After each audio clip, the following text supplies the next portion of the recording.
నమస్తే, నేను జీవి సత్యనారాయణ. ఈ ఎపిసోడ్లో ఎల్ఐసి వాళ్ళు ఒక స్కీమ్ను అనౌన్స్ చేయడం జరిగింది. దాని పేరు బీమా సఖి. ఈ బీమా సఖి ఏదైతే ఉందో ఎల్ఐసి వాళ్ళు ఇంట్రడ్యూస్ చేయడం జరిగింది. 10 పాస్ అయినటువంటి ఓన్లీ మహిళలకే అనమాట. 10వ తరగతి పాస్ అయి ఉండి వాళ్ళు ఎల్ఐసి ద్వారా ఉపాధి పొందే అవకాశం అనమాట. ఈ బీమా సఖి యోజన ఏదైతే ఉందో డిసెంబర్ 9వ తారీఖు మోడీ గారు ప్రారంభోత్సవం చేయడం జరిగింది. ఈ ఎల్ఐసి ఏదైతే మన షేర్ మార్కెట్కి ఏంటిదో మళ్ళీ చెప్తాను నేను. బీమా సఖి ఏదైతే ఉందో ఈ ఎల్ఐసి అనమాట, అంటే ఇన్సూరెన్స్లు ఇప్పుడు మళ్ళీ జనరల్ ఇన్సూరెన్స్ కూడా రావడం జరుగుతుంది ఎల్ఐసి. ఈ బీమా సేవా సంస్థలు ఏదైతే ఉందో లైఫ్ ఇన్సూరెన్స్ గవర్నమెంట్ ఆర్గనైజేషన్ కాబట్టి కొత్త పథకాన్ని ప్రవేశించడం జరిగింది. ఇది డిసెంబర్ 9న హర్యానాలోని పానీపట్లో ప్రధాని నరేంద్ర మోదీ గారు ఎల్ఐసి బీమా సఖి యోజన పథకాన్ని ప్రారంభించడం జరిగింది. ఈ సందర్భంగా మహిళలకు నియామక పత్రాలు కూడా అందజేయడం జరిగింది. ఈ మహిళలకి ఉపాధి కల్పించడం, ఉద్యోగావకాశాలు కల్పించడం, స్థిరమైన ఆదాయ ప్రోత్సాహకాలు అందించడం, ఆర్థిక అక్షరాస్యత పెంపొందించి బీమాపై అవగాహన కల్పించడం ఈ పథకం యొక్క ప్రాథమిక లక్ష్యమని తెలపడం జరిగింది. అయితే అర్హులు ఎవరు? కనీసం 10వ తరగతి పాస్ అయి ఉండాలి. వాళ్ళ వయస్సు వచ్చి 18 నుంచి 70 సంవత్సరాల మధ్యలో ఉన్నటువంటి మహిళల వరకే, మహిళలు మాత్రమే. ఇక తర్వాత వీళ్ళకి శిక్షణ, ఈ బీమా సఖీలుగా ఎవరైతే పిలువబడతారో మహిళలు, వాళ్ళకి ఈ బీమా రంగంలో శిక్షణ ఇస్తారు. ఎల్ఐసి ఏజెంట్లుగా వాళ్ళని నియమించుకోవటం జరుగుతుంది. దాని తర్వాత ఈ ఆర్థిక అక్షరాస్యతను పెంపొందించడం, ఉపాధి అవకాశాలు కల్పించడం ఈ పథకం యొక్క ముఖ్యోద్దేశం, లక్ష్యం కూడా. అయితే ఈ కార్యక్రమం భాగంగా భారతదేశంలో 1,00,000 మంది మహిళలకు వీళ్ళు శిక్షణ ఇస్తారు. ఎవరు? ఎల్ఐసి వాళ్ళు. దీంతో పాటు ఎవరైతే ఎల్ఐసిలో ఈ పథకంలో ఎంపికైతారో అభ్యర్థులు, వీళ్ళకి నెలవారీ స్టైఫండ్ ఇస్తారు. మొదటి సంవత్సరం 7,000 ఇస్తారు స్టైఫండ్. అంటే 1 ఇయర్ టైం గ్రేస్ పీరియడ్, అంటే ట్రైనింగ్ అనుకోండి. లేదు అనుకుంటే స్టైఫండ్ ఏదైతే ఉందో నెలకి 7,000 చొప్పున మొదటి సంవత్సరం ఇస్తారు. తర్వాత రెండో సంవత్సరంలో కూడా స్టైఫండ్ ఇస్తారు 6,000. మూడో సంవత్సరంలో కూడా స్టైఫండ్ ఇస్తారు 5,000.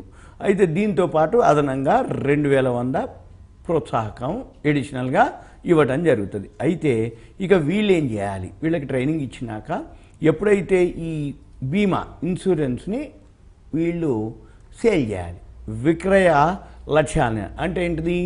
ఎల్ఐసిలో ఏమేమి ప్రోడక్ట్స్ ఉన్నాయో, ఏమేమి బెనిఫిట్స్ ఉన్నాయో అవన్నీ ఏం చేయాలి? వాళ్ళు మహిళలు వాళ్ళ దగ్గర ఉన్నటువంటి ఫ్రెండ్స్, రిలేటివ్, మార్కెట్లో వెళ్ళి సర్కిల్, అంటే ఎవరైతే క్లయింట్ బేస్ ఉంటుందో వాళ్ళందరి దగ్గరికి వెళ్ళి వీళ్ళు దాని గురించి ఎక్స్ప్లెయిన్ చేసి ఎల్ఐసికి ప్రీమియం కట్టించాలి. కట్టిస్తే అప్పుడు వీళ్ళకి కమిషన్ ఇస్తారు. వీళ్ళకి మొదటి సంవత్సరం ఈ ఏదైతే లక్ష్యాలు సాధిస్తారో వీళ్ళకి ఆ ఆధారిత అవార్డులు ఇస్తారు, రివార్డులు ఇస్తారు. మొదటి సంవత్సరం కమిషన్ 48,000 వరకు ఉంటుందన్నమాట ఎవరైతే విక్రయం చేస్తారో. అయితే మనం ఏంటిదిగా ఎవరైతే ఇప్పుడు ఎల్ఐసి అగ్రెసివ్గా చేస్తుంది కాబట్టి ఎల్ఐసి షేరు తగ్గితే కొనుక్కోమని నా సలహా. ఈ ఎల్ఐసి షేరు ఇంకొకటి ఏంటిది అంటే ఇలా కొత్త అన్నీ చేస్తారు. ఇంకొకటి ఎల్ఐసిలో బెనిఫిట్ ఏంటిదంటే ఓన్లీ లైఫ్ ఇన్సూరెన్స్ ఒకటే ఉండేది ఎల్ఐసిలో. ఇప్పుడు జనరల్ ఇన్సూరెన్స్లకు కూడా పోయినరు.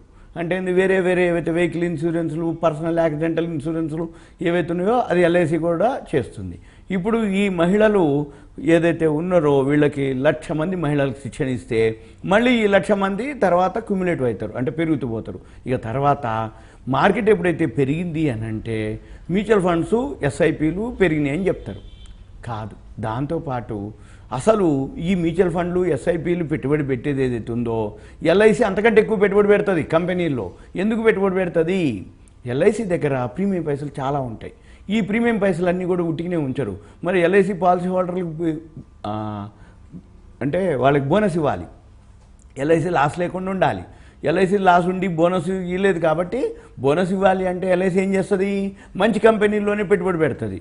ఎల్ఐసి ఎప్పుడైతే మంచి కంపెనీల్లో పెట్టుబడి పెడుతుందో ఎల్ఐసి షేర్ ఏమవుతుంది? మనం తగ్గినప్పుడు కొనుక్కోవాలి. కాకపోతే ఐపీఓ టైంలో 900 చిల్లర ఉంది రావటం, మళ్ళీ 500 చిల్లరకు రావటం, 1 ఇయర్ బ్యాక్ మళ్ళీ పెరగటం జరిగింది. ఇవన్నీ ఓకే. కానీ మళ్ళీ ఇప్పుడు ఎల్ఐసి ఏదైతే ఉందో బాగా పెట్టుబడి ఎప్పుడైతే మార్కెట్ డౌన్ అయినప్పుడు ఎల్ఐసి షేర్ కూడా డౌన్ అవుతుంది. ఎందుకంటే ఎల్ఐసి ఏదైతే కంపెనీలో పెట్టుబడి పెట్టిందో ఆ షేర్లు ధరలు తగ్గినప్పుడు ఎల్ఐసి కూడా ఆటోమేటిక్గా తగ్గుద్ది. కానీ మ్యూచువల్ ఫండ్స్, ఈటీఎఫ్లు, ఎస్ఐపిల బదులు సింపుల్గా ఎల్ఐసి షేర్ తగ్గినప్పుడు కొనుక్కుంటే పెరిగినప్పుడు ఏమవుతుంది, ఎల్ఐసి షేర్ డైరెక్ట్గా మీకు చూపిస్తుంది.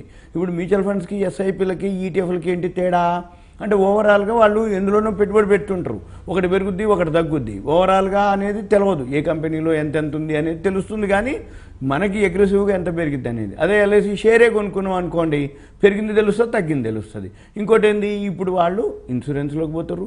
మహిళలకు ఏదైతే ఉందో బీమా సఖి ఇప్పుడు కొత్తగా ఇంట్రడ్యూస్ చేయడం జరిగింది డిసెంబర్ 9వ తారీఖు. ఇది మోడీ గారి ద్వారా అయింది. ఇది మీకు ఒక awareness, education, information, knowledge purpose మాత్రమే. Thank you. సెలవు.